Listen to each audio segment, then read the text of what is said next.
Hey man, sorry about that, guys.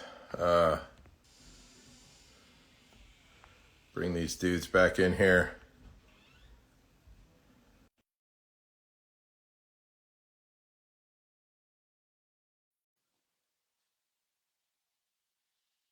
Hopefully there's no echo.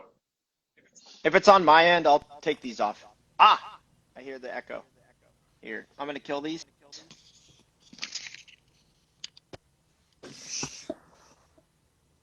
That go away. The program, Lucas. You know what? Nope, I still hear it. Yeah, so do I. So do I. Heard it all. Yeah. I only have one eye. Is it? Okay. All right. That's probably better. Maybe it was mine. Who knows? Let me see if it.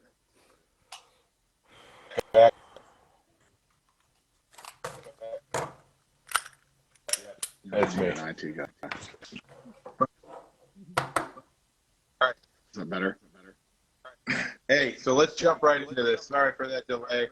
So me and Mike had conversation about now the echo's still there. It's not as bad. Much. Is that better? No. No echo there. No. Anyway. Anyway, All right. So we had a good talk with Joe Park on PSTG, and we started talking about instructors and kind of the instructor community, how there's really no credentialing or vetting of any kind, right? And I know for myself, Mike, it probably holds true for you, and Lucas, I'm sure you get hit up through social media platforms where guys talk about like, well, what should I look for an instructor, right? And the purpose of this conversation isn't really like talk about specific things, talking about the industry as a whole and kind of how, in my mind, like how broken it is, right? So many dudes are doing instructor level courses or just to become an instructor. Literally, you sit down at your computer and one day it's like, I'm just an enthusiastic shooter, and the next day I'm an instructor, right? And I don't know, right, wrong, or indifferent. Mike, let's talk about some of the things. I'll let you take off on this. We have a ton of opinions about it, right? When we're talking about instructors, right, I think we see, especially in terms of social media, there's a huge swath, everything from skills and ability to depth of knowledge to everything. So how do we community, right? Everyone likes to talk about there's some mythological community that exists here with that. Like, how do we address who's doing it? Who's doing what? It wobbled on me there. Echoed. Is the sound all fucked up? Hey, everyone unplug their earphones for a minute. Is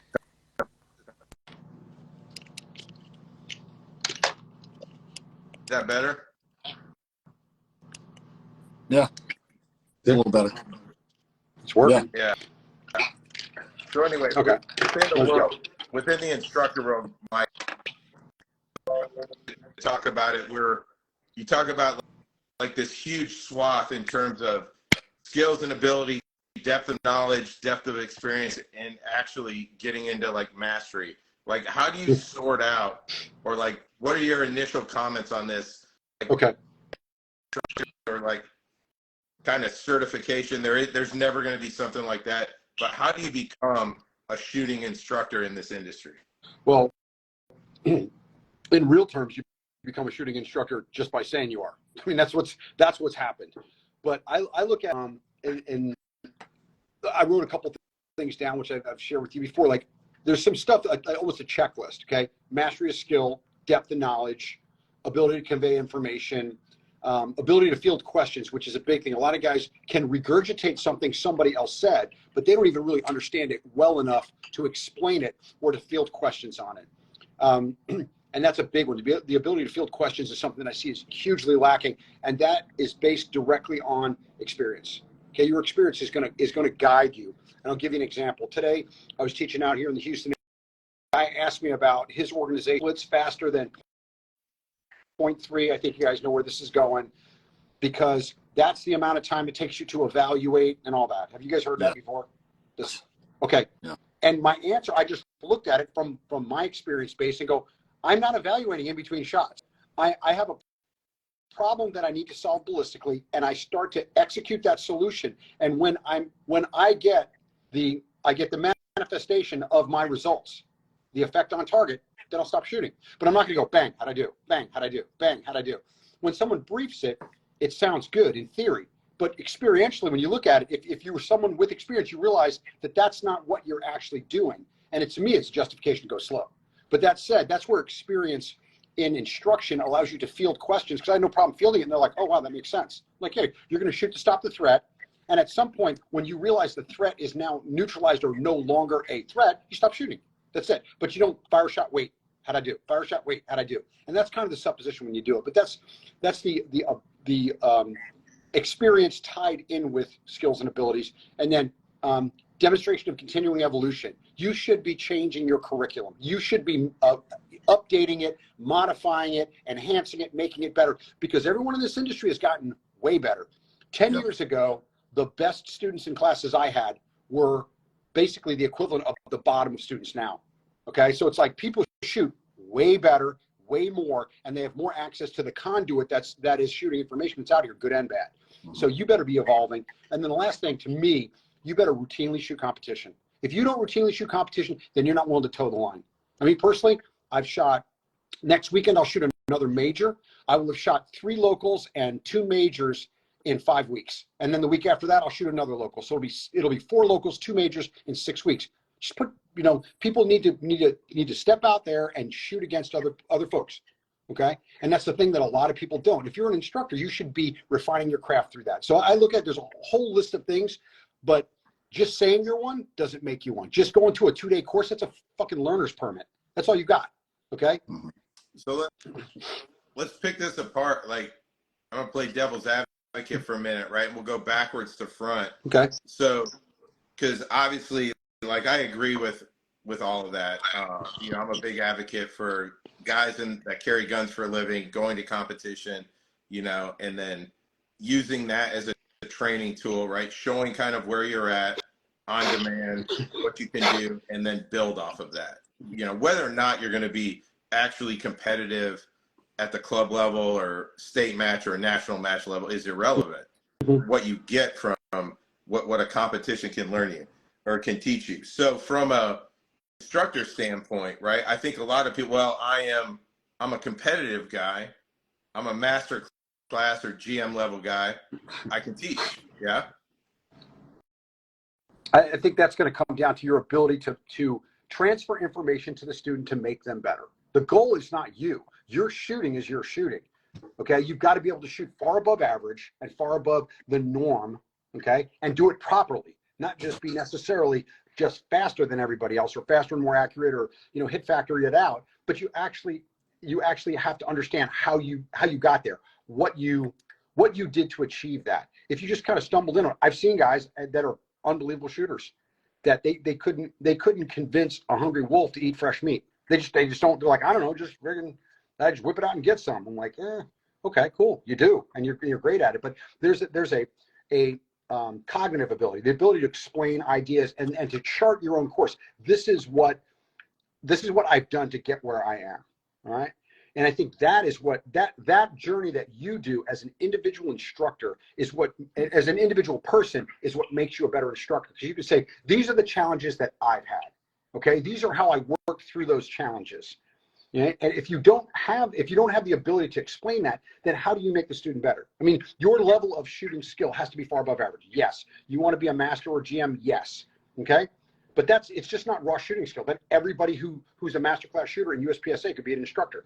There's an experiential part that depending on what venue you're teaching in. If you're teaching law enforcement, you're going to have different questions than you will in a civilian class. But that said, the experience piece, to me, experience shooting and making mistakes and remedying those mistakes, not experience operationally and all that per se. That is a huge factor. And that's what a lot of people, just because you're a square range standard shooter, you're a patch and coin shooter, that's great. That doesn't mean that you can teach it properly, but when it's just static. I mean, it's not, I don't see that as being the way. So there's a lot of parts to it. It's multifaceted.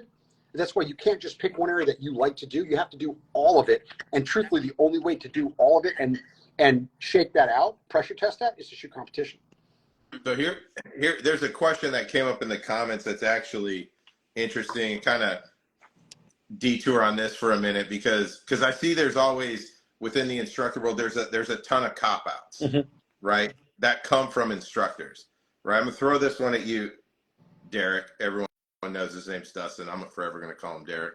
But so the question is always, right, when we talk about, people have, this is my basic class, this is advanced, this is level 1 or whatever. Yeah. And I get this question a lot, right? Does it matter the level of student that you want to teach? Does that play a factor? Like if I'm teaching first time gun owners, I only have to be at level X, right? Like, does that matter? As the instructor? Yeah. As the instructor? No, I don't. I mean, obviously you want to be the best instructor, and I think you have to, you, like Mike said, you have to continuously become a better instructor. If you have all brand new shooters in the class, you're not going to day one, with in the morning, you're not going to start them out shooting and running around. You got to give them those fundamentals. But if you don't understand the fundamentals and can't explain the fundamentals, then you're not an instructor. Right. So where does that?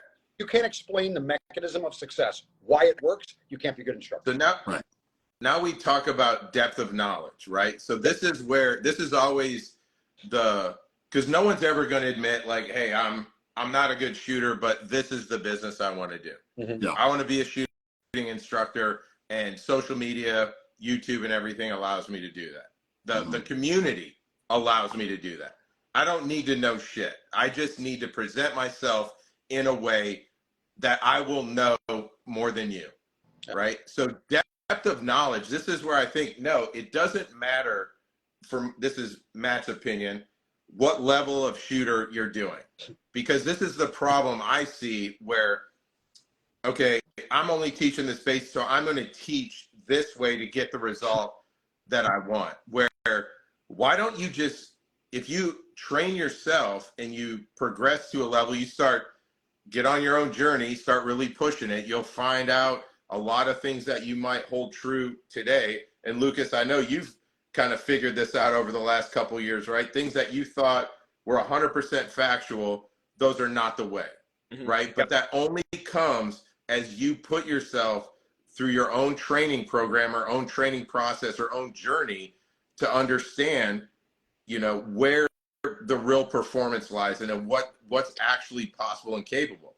So when you say that, like, it's a complete cop-out. Like, if you ask me, well, I'm only teaching basic people, you have no business teaching those basic people, right? In my opinion.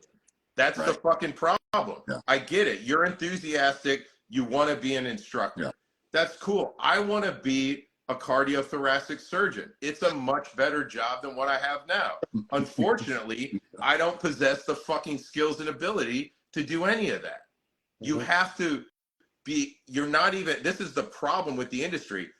And you see it more in the tactics world. You're not even self-aware enough to know that you don't know shit, right? Yeah. So Lucas, let me throw this at you real quick, because I've noticed, just watching how you train and kind of ideas that you've had. And I've even seen little tidbits of videos. I don't spend a lot of time on YouTube, but you're like, hey, I used to really promote this, and I don't think that's right anymore. Like, how is your own journey affected, like, how you would convey information or teach somebody? So I think that the first thing, and one of you guys said it earlier, is the first question is, what is success? Which, unfortunately, in this world, that concept can go a lot of different directions. Is it shooting ability? Is it surviving a gunfight? Is it having the opportunity to shoot someone, but you decide not to, and you actually save their life doing something else. And a lot of people don't actually know what success looks like. And because of that, they don't know what kind of instructor to look for. So for me, I've sort of determined that, hey, my level of success that I am pushing for and I'm trying to, give to other people is being able to shoot the fastest possible with the best hits. Mm-hmm. That's what that's it. That's all I'm trying to do. Mm-hmm. And because I have determined that, success for me is being able to shoot very fast with very good hits, better than other people, I can focus on just that. And ego and my way versus someone else's way doesn't matter. It's just the fastest way to get the best hits the most consistently, like every day. That's it. That's all it happens to be. And I think the hang up for people and thinking they're an instructor or chasing other instructors is they haven't had that discussion of what is success? Like, what do I think success is? Because that is going to push people to look for something in particular. And for most people, and the thing that frustrates me probably the most about the tactical industry is success is just based around someone surviving a gunfight, which doesn't, anyone involved in an active shooting who survived, at that point it's like, well, are they experts? Like, where is that success? Like, how do you measure that? Because there's so many variables there. And I think the issue with the training industry is, like you said, self-awareness. People, students and instructors are not self-aware enough to really have that conversation of why they're even in this business. Like, why do they carry an EDC of like 3 magazines, 2 tourniquets, a med kit they don't know how to use? Like, have they actually had that discussion of what is successful if they have to deploy that equipment? Do they even know how to use that equipment? And, for me, just having that, stepping back and going, no, I just want to shoot really well as fast as possible. That has allowed me to pursue Joel, you guys, anyone, doesn't matter who they are, and just look for the way that's going to help me do that. And I think it really is that simple. It's just stepping back and asking, why do I do what I do? Like, it sounds super cliched. So one thing I've noticed, when I first got into this, like 2021 was really like doing this shit, Instagram or whatever. There was still this huge, like, gamer fag, tactical guy, whatever. Right. And I think almost across the board now, it's practical shooting is the way. Yeah. 100%. Practical approach to training is the way. And there's guys that have said this years and years ago, right? Maybe they weren't able to deliver it the way or whatever, the way they talked was different. But I think everybody, like, if you're not on board with, if you're still living under that, like, I believe if you tell a gunfighting story in a class, you're wrong as fuck, man. Like, you're just, get over yourself. Selling a fantasy. It's just not, everyone understands what we're doing, right? I understand if I'm a framer and I get my hammer out and a bunch of nails and I got to be better at hammering nails and I'm going to practice that. I understand why I'm practicing that. It's to build houses. Yeah. We don't have to talk about that, right? You put that blanket of fantasy on top of people and you see everything change in terms of training, right? And now it goes back to, this still is in depth of knowledge of the instructor. Like, I'll challenge anyone to this. If you talk about gunfighting in a fucking class, your depth of knowledge is about this fucking big because you don't have anything else to talk about. And then also, let's sit down real quick, right? Any of these gunfighting wizards, let's talk about this live. Let's talk specifics about the incident. What was it? And is that the only incident? Like, now you start to see, like, get over that. What we're really talking about is application of skill with tools, right? And practical approach is the way. Dustin, you've been really successful in your agency implementing this. Yeah, absolutely. Like, how have you seen it change things? Because you just recently had some resistance to this. Yeah. So initially, guys were, I'd taken a class with Matt, then took another class with Matt and Ben, and then brought it back to our firearms unit guys. And I just pushed it out to them. We went out to the range for a couple of days. I showed them everything that you guys showed us, and everybody was on board. And that was in 19. So my department or a couple of my guys are really big into carries and readies, you know, temple index, high ready, and teaching that consistently. I knew Mike was going to lose his other eye there for a second, but you know, really, really heavy into it. And, you know, we really started looking at it, and I teach vehicle class, and we're not teaching any of that stuff. I was on the range today, the last 3 days now, fourth day tomorrow, did 2 days of patrol rifle, then 2 days of my vehicle class. And we're not really talking about it. And we've got a couple guys that are still very resistant to it. And the things that we're seeing is it's slowing guys down, because they have to think about, well, okay, am I supposed to go to high ready, or do I put the gun here, or do I put the gun here, or how do I maneuver the gun, instead of just saying, hey, listen, just be muzzle aware, right? And we started talking about that really heavy last week. I taught a vehicle instructor class last week.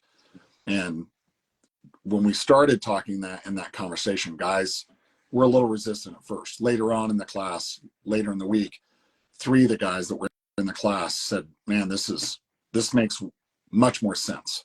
What were they This is- resistant to? I'm sorry? What were they resistant to in that vehicle class? They were resistant to the fact initially that they wanted to say specifically, okay, this is the carries and readies. They didn't want to push that out of the class. So Go ahead. here, let me jump, Mike. So this is because I experienced this with Dustin. I attended Dustin's vehicle class a year and a half ago. 2 years. The resistance comes from guys. People go to the range, right? Law enforcement, military. Hate to bash on you. You go to the range and you don't want to think. Yep. Give me the answer. Yes. Yeah.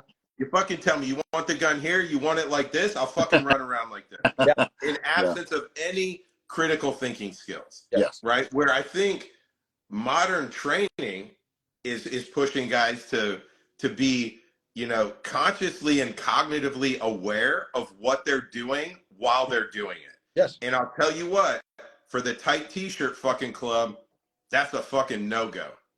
They cannot fucking do it, right? Everyone likes to say, oh, we're thinkers and shooters. The fuck you are. Bullshit. Dude, you are Rolodex style motherfuckers, right? Where you just want to pull a card out. Oh, gun goes up to my fucking head. Yep. Let me get out of the car.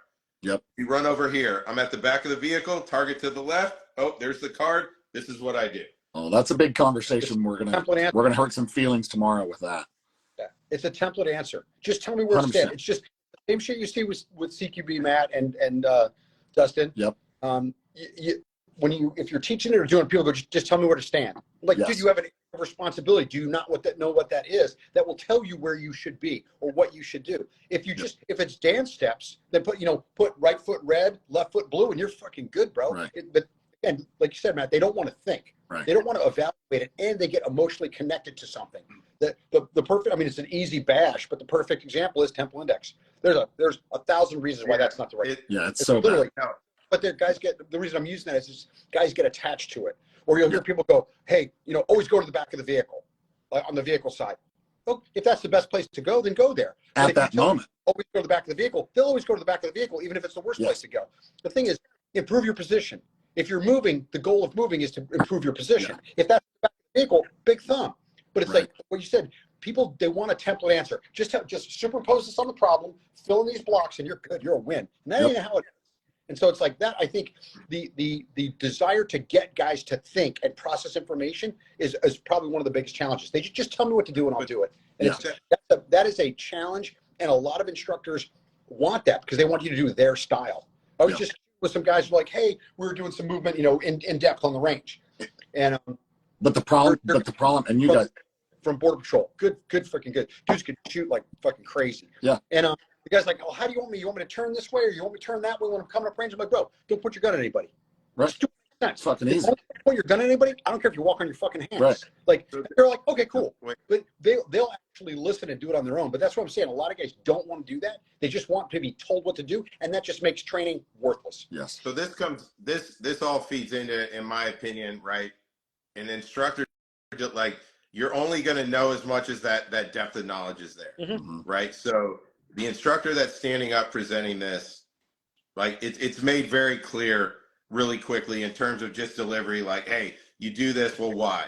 Right. And what I've usually found, we start asking questions, you get 2 questions deep, right? And that's where I think most people get flustered, right? Let alone, for some guys, it's just explaining the why. Because if you're up there just regurgitating and there's no experience is what's backing and feeding into depth of knowledge, right? Understanding, right? I think there's 2 different types of mastery we look at for instructors, right? Mechanical mastery. Can you stand there and deliver what you're telling me to do, right? That's one part of it. And then there's a knowledge mastery. Like, how deep is your knowledge about what you're doing? And I think the 2 of them tie into each other, because if you haven't put yourself through, like, civilian, like for Lucas, your own shooting journey, you've shot a bunch of rounds, you're dry firing, you're committed to this and cognitively connected to what you're doing and thinking about it. You learn more than when you attend a fucking class and somebody sits there and throws you on a drill and then tells you stories about riding fucking helicopters into somewhere, right? The 2 things are completely different, right? And that's where I think in this instructor world, right, their depth of knowledge, I think, is most of the pools are very shallow, in my opinion. Yeah. Like, crucify me for that or whatever. That's what it is. I think it's very shallow. I think these live discussions, right? Everybody says, oh, how toxic it is. Bullshit. Told me everything I need to know by not talking about what you teach. Yeah. Live. Yeah. That's easy. When I hear somebody say, after a live or something like that, somebody's like, oh, you guys are haters, this and that. Where's your comment about what I said? What did you disagree with and why? Nobody wants to engage you on the facts. They just want to say, oh, you attacked my secret sensei. And that's why the community, so to speak, is stagnant in certain areas. And there's also a lot of guys, and I wanted to throw this in, man, because I was talking to a guy in the class today about it. There's a lot of guys out there that telling the stories and shit. They want to be like some fucking tactical Tony Robbins and be your life coach and shit. Like, just shoot. Like, the point of delivery, okay, in a martial culture, whether it's military or law enforcement, the point of delivery is marksmanship. Okay, in the end, that's everything right there. Once it gets to that point, it's all about the social media. Social media feeds into that, right? Lucas put a post up the best where it was like, you don't need. I'm summarizing like everything I read on this day, but it was like, basically, you don't need guns, you don't need play carriers. Show me you can balance your fucking checkbook. Then That hurts we can talk about training, right? Social media has allowed this, like, the bro vet community to come out, oh, be the absolute life coach, this or that. Like, half the fucking dudes are broken souls anyway. You coach yourself. You know, keep your own fucking life together. Exactly. Don't talk to me about the 22 fucking push-ups a day you're doing and then try to coach somebody into fucking mental health. Shut the fuck up, dude. I'm tired of hearing it, man.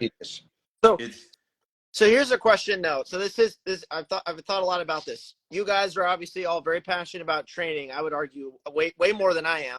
I'm doing business stuff and the training stuff's fascinating and there's lots of overlap. And I feel like you all have an expectation or desire that the majority of students or many students or all of your students, I'm not sure exactly what, have the same desire for high standards for how they train as you guys. And I guess my question for you all is, what is a realistic expectation for, because I have to deal with this all the time. I'm like, hey, I'm willing to work 80-hour weeks. I'm willing to stay up till 2 a.m. But I also know that not everyone here at work is driven like me. They're not like me, and that's fine. I'm not assuming they don't have to be me. Where is there a balance in what you expect from a law enforcement officer or an SF dude or a mill guy or a CCWer versus you guys who are highly driven, highly tenacious, 1%ers, you're at the top for a reason. Where's that balance of realistic expectation versus like, no, we can bring everyone up here. Maybe not to here, being 1%ers, because that wouldn't work, 1%er, but we can at least get them up. Like, so here, let me jump in on this one first, Mike. So I don't think it's not a percenter in terms of performance. And it's actually sad nowadays that if you are motivated and driven to be an actual professional at the fucking job that pays your livelihood, Right. that's considered a 1%er. To me, it's like, we're talking about the instructor world. I'm just like, make sure that your commitment matches your opinion. Yeah. Which, Yeah. for most people, it doesn't. You got a big fucking mouth and your commitment level sucks. Like, that's cool. So would you say on the instructor side too, because I'm also just thinking like how many gun owners there are, how many people want in-person training, which is probably a couple million people, 1 million people a year. Let's say there's 40 million concealed carry permits. I mean, should the expectation be that every instructor be kind of what you guys are describing, or is there like, hey, there's going to be some big instructors, right, who maybe aren't? I got two on that, man. Let me put it in terms of your company, right? If your bottom line was like, hey, we're going to smash and grab, I want to sell fucking 8 million holsters in 2 years and be out of this. Yeah. Would that be a good business model to follow? We would do some weird stuff. No. Yeah. Right? Quality's going to go down. In order to meet that, you're going to have to compromise. Yep. You know how many times I've heard it from fucking instructors like, I don't want to be on the range in 4 years. Then get off the fucking range today. Start doing something else right now. That's the whole thing. It's like, just be committed to what you're doing. Like I've said it a million times. We're not teaching people CrossFit. Yeah. Especially you talk about civilians, right? Like in terms of expectation, I have zero expectations for anyone that comes to any of my class. What I deal with is my enthusiasm is going to be above your commitment level, or vice versa. My commitment and your enthusiasm. People that are willing to work, and you can watch it, you can see it on them in Dolby Stereo. They're willing to work hard and put in effort, and they're taking it on board, right? Now, if they go forward and you give them a bunch of homework and they don't work on it, no, I'll typically never hear from them again. The people that I do hear from, dude, I will continue to for free teletrain you. Yeah. I see guys that I've never even had classes with off of social media in the last year. I'm gonna call a dude out, right? Guy Calculated Methods. Go watch one of his a year ago videos to today. You can tell he's working his ass off. That to me is the most interesting thing. This dude's a civilian guy. He is obviously putting in a lot of resources in terms of time and effort, which probably translates to money. Like, I don't know where he gets his ammo from, but he's training constantly and figuring it out. Like, that is the expectation, I think. And now if you apply this into other contexts where it's like the self-defense, the total preparedness, all of these other realms, right? Everyone wants to sit around and talk about the fucking, you'll drop $10,000 making your truck a overlanding vehicle and can't work a fucking compass. Or I don't think you realize your ability to overland and recover your fucking vehicle falls more into choices you make rather than some fantasy bug out procedure. But this shit's like some lifestyle thing. And it's a very high opinion with a very low commitment level in terms of like effort you're putting in. You can commit all the money in the world because most of the people doing that, building these fucking vehicles out, are ridiculously rich or they got plenty of money. But you see it where like, oh, I've got my preparedness thing. It's like, what I look at is you got 47 guns and 13 different calibers. You're fucking retarded. Like, your plan is horrible. Yeah. Yeah. I think the other issue, Lucas, to kind of go back to your original question, is that I see what you're saying. Like, yeah, there's a bunch of other guys that are out there that have more commitment to get that. But that's why we're doing what we're doing, is to show the better way to train guys. And I'll ask you the question, right? So why have civilians or law enforcement been standing on a flat range for the last, I would say, 40 or 50 years, arms locked out, wrists locked, and all this crazy stuff? Why has that happened? Nobody knows the answer to that. Because But what do we know? What do we know easy. right now? It's easy. I'm sorry. Why? Yeah, it is It's easy. 100%. It's Because easy. as soon as I flip it back on you, Yes. this is why I love teletraining people. Right. It's like, hey, I'll give you everything I have in my head. The Right. work still goes back to you. Absolutely. So the point is, right, we don't know why, right? Nobody really has that secret sauce answer of why we were doing it the way that we're doing back then. So the way I look at it is, hey, we know that there's a better way, and it's using practical shooting. So why not throw that out there? And like Matt says, hey, I'll give it to you for free. Guys, talk to me. I know, like Matt and Mike and I, we all talk all the time. You know, I know there's other guys on here. We all talk all the time because we know this is the better way. We're not saying that and you know this, you know the answer to this. It was a great question, but we know that everybody's not going to be that, want to be that 1% guy or whatever. Yeah. But I think it's a disservice for me as a cop to not show this to my guys or any other cop that I teach. Hey, there are better ways to do this. Yep. And everybody says after the first day of training on the range, they all say two things. This was fucking awesome training. Man, this is super practical. My response is, it's funny. That's what it's fucking called. Practical shooting. Right? So let me go on something real quick on just, and it's a sound bite. Yep. From back to the original question. I just want people, when people show up to a course, and I usually don't usually have people come to courses that aren't there to freaking really bang, to get after it. But I just want you to show up with an open mind and a desire to learn. That's it. I don't expect you to be, freaking Eric Raffel or whatever. I just want you to want to learn. And then we'll work for it. Other than that, if you show up and you're just mailing it in, like I had a guy in a red dot course show up and go, I don't even really like these things. He mounted it in the parking lot. I'm like, why are you even here? Right. He's a cop. I was like, why did you even come? I was much nicer than my partner Pat was, but like, why'd you even come here? You don't even have the desire. You're just checking the block. So as long as someone shows up and they want to learn, they show the desire to learn, and they'll listen, that's good enough. I don't expect everybody to be, be freaking top of the tier, but like, yeah, I think that's it. And one last thing. There's a comment here from Noah 413 says, I had to address this. USPSA has half shooting skill and half gaming each stage. No, it ain't.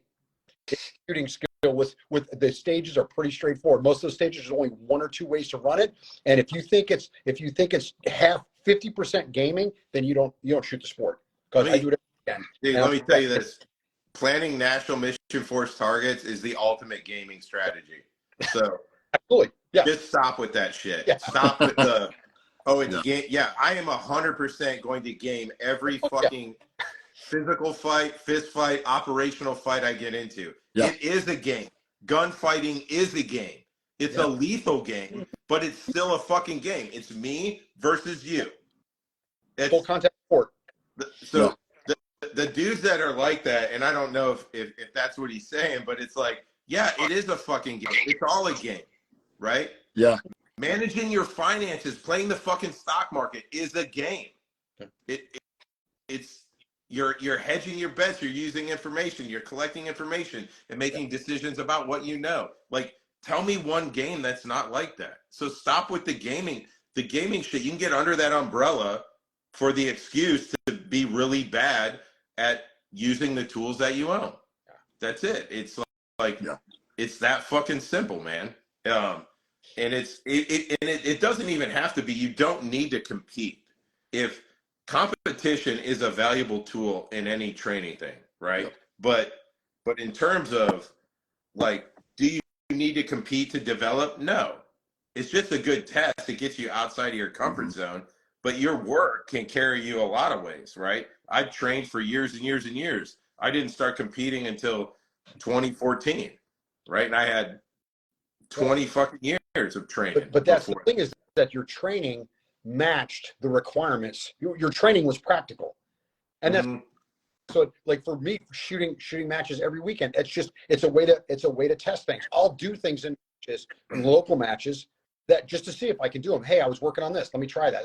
But you were already doing that. So I think as long as people realize that the way you train has an effect. If all you do is static standards, then when you go to shoot a match, it's not going to be what you think. The fact that you were training practical stuff, when you go to a match, you recognize it. Okay, I get it. So that's how you train is hugely important. That goes back to the instructor piece. Instructors should be promoting in their courses how to train when you leave. You're not going to get appreciably better in 2 days, but these are things you can take with you. These are things you can work on.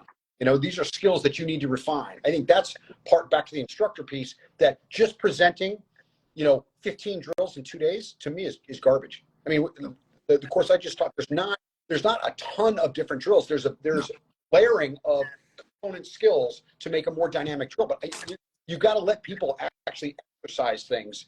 And I mean, think about it, if you did bar hop and you only did it twice, and then you called it, okay, well, now we're going to do another drill. What would you get out of that? That's where I think there's something to be said for, there's volume, there's time. Inductive learning's the way, Yeah. I don't think you can't convince me other than that. Like, that's the way you have to learn. You have to experience it for yourself. I get hit up quite a bit where guys will finish a course and they'll send me a message like, hey, what do you think about this guy or that guy? I'm like, oh, I don't know him, or if I do know him, yeah, good dude, whatever. And it's always the same thing. Like, hey, I didn't learn anything in the class. I didn't leave with anything to train, right? All I did in the class, the whole class was built around shooting this final exercise. Like, so Lucas, have you taken many classes? A few? I've tried to, and the instructor kicks me out because he thinks I'm just going to steal everything and put it on YouTube. What the No, that's Are you happened fucking like twice.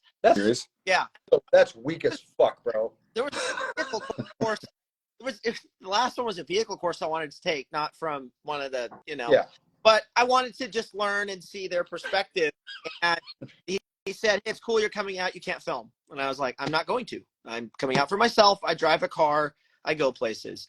And then a week before, he said, actually, on second thought, I'm refunding you. I don't want you coming out. And I was like, very well. I had plans to travel out there, but okay. I have been around various people who do train. I haven't taken a lot of like official classes because, again, for me, I prefer to go out and rep it myself and watch experienced people and learn that way.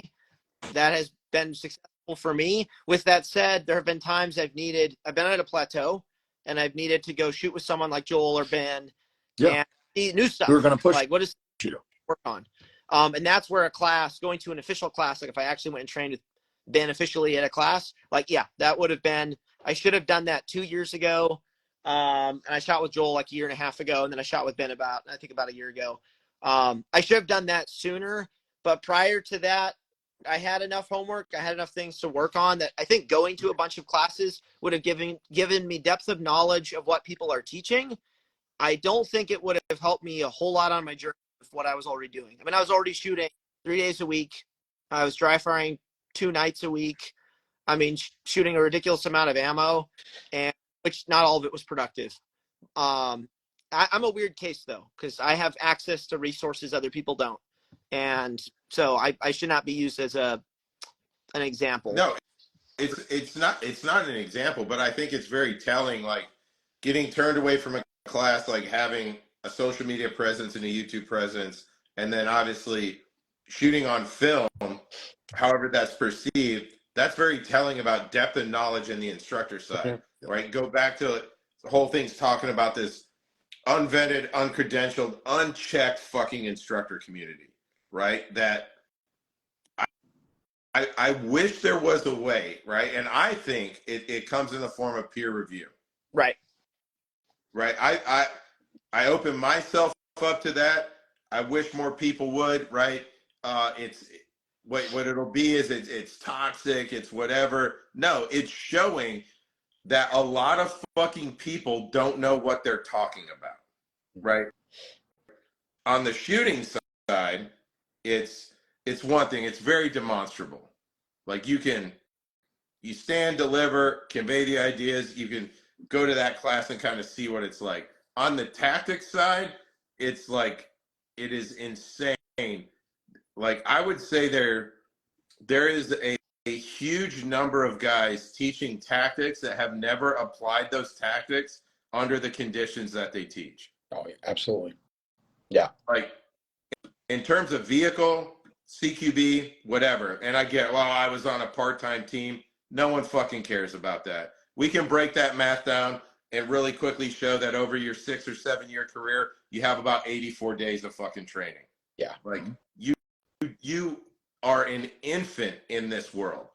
And the thing is, looking at this, right? I look at it, that what you're teaching guys is very serious. And then people that go to you, hopefully law enforcement or guys that already have some level, they see through your bullshit or whatever and they move on. That doesn't work with like the vehicle shit, because you see guys that are well experienced that's just by marketing and charisma and shit like that, hook, line, and sinker. Yeah. But now you talk about there's this whole push to now train civilians at this, which is a fucking nut roll in itself. I get crucified all the time for this. But in reality, like, if tactic training is the one thing that you can never prove. If I go to a golf coach, I'm going to know the first time I play if what he's teaching me is working, right? And then I work on it. The fucking tactics world, you don't know. By the time you realize your own mediocrity, it's usually too late. Yeah. Yeah. And so in terms of like instructors, right? Let's just go around. Dustin, let's start with you. We'll go kind of around the horn here. Yep. You teach whatever, but when you go train with somebody, like, what are you looking for? What are you looking for? And then what is the cue? Like, nope, I'm fucking leaving after day one. So if he just is if he's a drill master, meaning this, to me, this is my definition of a drill master. He throws a bunch of drills at me, but he can't explain the purpose of the drill. Like, hey, this drill was teaching you A, B, and C, and he just says, do that. I'm done. Now, I will say I haven't been to a lot of shooting packages because most of the guys that I've seen that are out there, I didn't want to go to them, and I didn't want to be the guy that was collecting the piece of paper and say, hey, I went and shot with this guy, or I shot with this guy over here, or whatever. Because I truly believed a lot of the stuff that guys were putting out was not right. However, saying all that, I guess, is if they're only showing being a drill master and they're like, yep, they throw out, like Mike said, that's why I laughed earlier. You throw out 15 drills or 20 drills and you're like, okay. And you ask the question, all right, what's the purpose of drill A, B, and C? And they go, just do the drills. I'm out. Like right now, ask for my money back. Hey, have a great day. If on the other hand, if I can go and take a class and within the first, like in just the morning session, the first 3 or 4 hours, right? Because rounds are down range 8 o'clock, right? So we're shooting, right? It's almost not like that for anyone. Yeah, right. But we start shooting, and then by lunch, I have 3 pages of answers to certain things or homework or whatever that I could walk away and go, yeah, I'm good right now. I don't even have to finish the class. Then I'm solid. I'm good. That's kind of how I will gauge thing. And then the instructor's giving me, like, not giving me, but I'm asking questions, A, B, and C. Hey, you did this drill, or in the explanation, they're like, hey, this drill, this drill is all about grip, and here's the visual side of it. If you want to get a little bit more advanced on this and you understand the visual piece, if those explanations are there, then that's homework for me for the next 6 months, year and a half. So Mike, how about you? What are the ones that, like, deal breakers where you're like, nope, I'm out. I'm not buying into this. Or what do you want to see? What I don't want is anybody that's selling themselves playing dress up. I don't need to wear multicam. I don't need to wear that shit. If you wear a plate because you need it to hold your magazines, or like for you, Lucas, where you actually make them and you sell them and that's part of the vetting process, I get it. But just to play dress up, I don't want that. I also don't want to hear anything about gunfighting. I don't want to hear about it. I'm not like, the minute you say that, then you're selling a fantasy. You're tactical Tony Robbins. I'm out. I was yanking and banking. Was that? I was yanking and banking. Oh yeah, I'm 100% using the tactical Tony Robbins. Yeah, oh totally. Dude, that's what it is. It's like, you're my fucking life coach. Shut the fuck. Just stop it. Okay. I want to see somebody do something that I can't do or can't do nearly as well as them. And then I want them to explain how it works. And then I'm going to figure out how to do it. I want to I want to see something in that person. I look at it and go, I need to be better at that. And then I'm there. Otherwise, the drill thing, I mean, back in the core, man, it's like you had freaking drill cards, you had drill sets, you went through one through what, like, dude, at a certain point, why not just jump to 5 when everybody's ready? But you got to do every step, and that kind of stuff, to me, that pre-packaged training, that's not it. Yeah. So Lucas, when you're not necessarily in classes, but you bring somebody out, right? You have the ability to shoot with a lot of guys. Like, what do you want to see? Is it more important that, like, hey, I want to see on-demand performance, I want to hear concepts that are different than what I'm doing? Or is there anything that you've experienced, I kind of know the, where it's like, no, this was false advertising? Yeah. So in my case, again, it's looking for someone who will make me better, which I know super cliched, and that is very hard. And I've been duped many times, thanks to the internet, thinking someone was better than they were. And then I shoot a match with them, and I beat them by 30%. And I go, wow, this person is not as good as I thought they were. It's probably only been the last couple of years that I've learned how to discern some of that better, as far as like what's real and what's not, and smoke and mirrors and all that. And I'm working through that right now, getting into long range, because the long range, there is plenty of snake oil and guys that don't shoot PRS or don't shoot matches or haven't deployed operations, whatever, who post videos shooting at distance, and you can't even see the target. I mean, long range, you can lie about stuff with long range way more than shooting people inside of 25 meters. And so I'm having to work through that right now. But one of the things, again, that depth of knowledge, like you said, is one that I look for. One of the ones I actually look for instead is humility. And I'm not talking about the whole like talking down on yourself, but that confident humility of, hey, I can do this thing really well. I can do this well, and I can show it, demo it. Here it is. I did the thing. These are things I don't know. I'm not going to talk about, and acknowledging that, which that is, people think humility is always being like, oh, I've only fired a few shots. And it's like, no, say you're a good shooter. Like, say you're an M, say you're a GM, like a real one, not a paper, Tony GM, but a real GM, and say, oh, but I don't shoot long range. I don't That's shoot a meme. I don't do such and such. Like, but be upfront. Just say, I know what I know, and there's 30 things I don't know. I do this with new hires. I'll bring them in and be like, hey, tell me 2 things you're good at, and tell me a bunch of stuff you're not good at.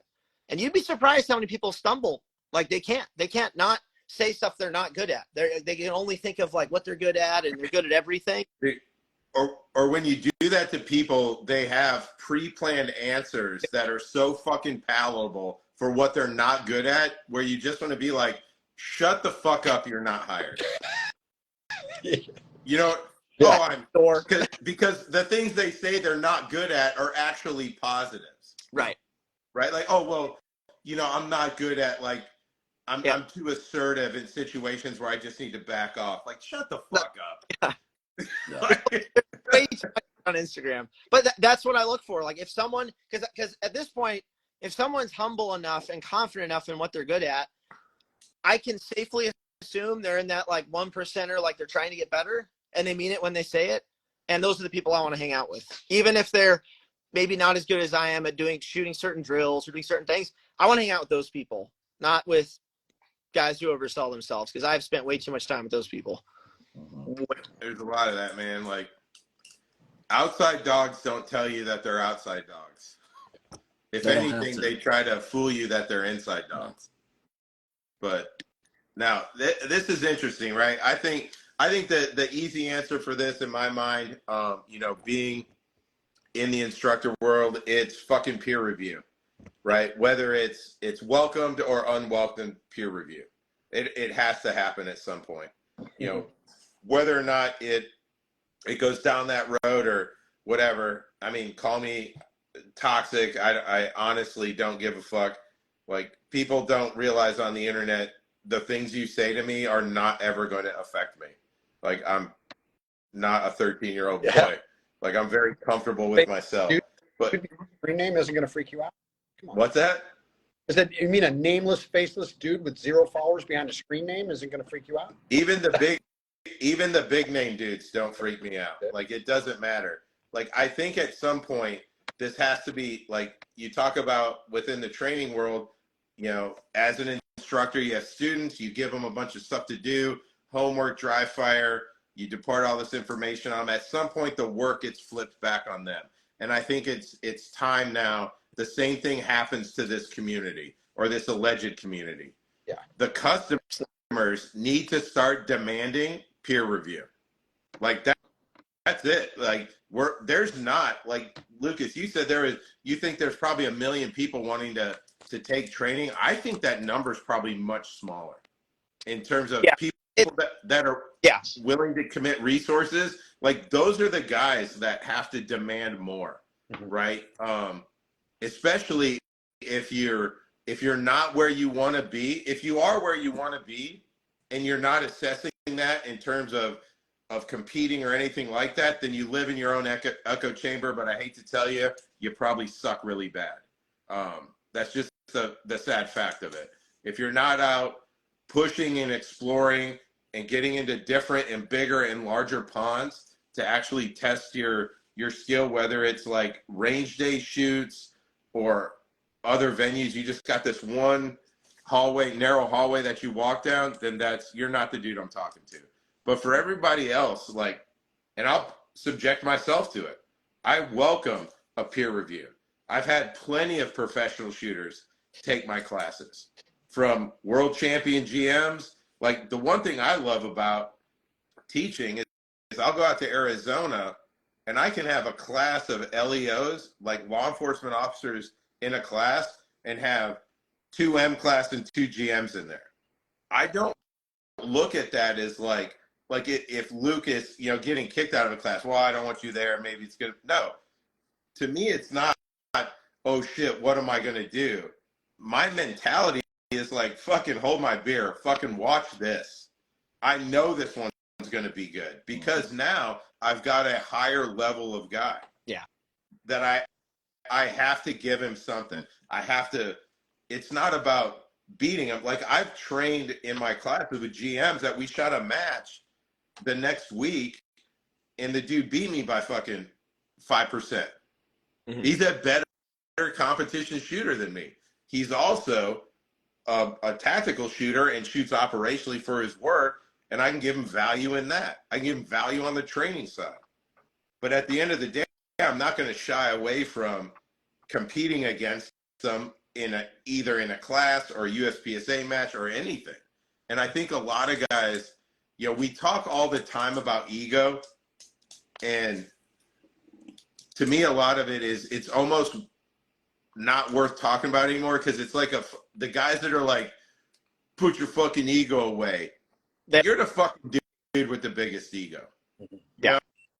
The one that's barking about it all the time. It's like, so it's that's a hard discussion to have. Like, I don't know, man. I think the peer review will be good, Mike. What do you think? Absolutely.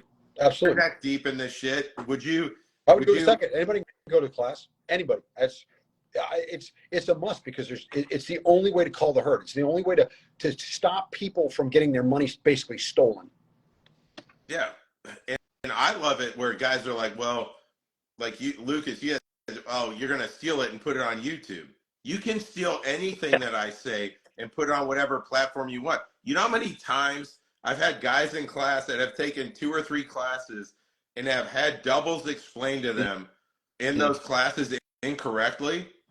The best marketing strategy is you trying to explain the concepts that we're all working on. Yeah. That's the best, because you're doing it wrong. Keep crushing it that way. It's doing nothing but feeding business. Mm-hmm. Yeah. But anyway, I think it went a little sideways on this one, dude. But I appreciate everybody coming on. Dustin, guys don't know him, Dustin Mowry. We're gonna be doing a bunch of stuff together. Yep. Just still a copper, but about to retire. Yep. Internet almost done. World. His name's Derek. Always call him Derek. It's not Dustin. Mike, what do you got going on? Anything good? Shooting Barry's Red Rock Rumble in 2 days, and then got a little bit of downtime, some local matches, and then some stuff in California. LE stuff in California. Lucas, I need a left-handed Desert Eagle chest holster. Can you hook me up? Gold plated. But Post a video and chill for us. That's what I need. Yeah.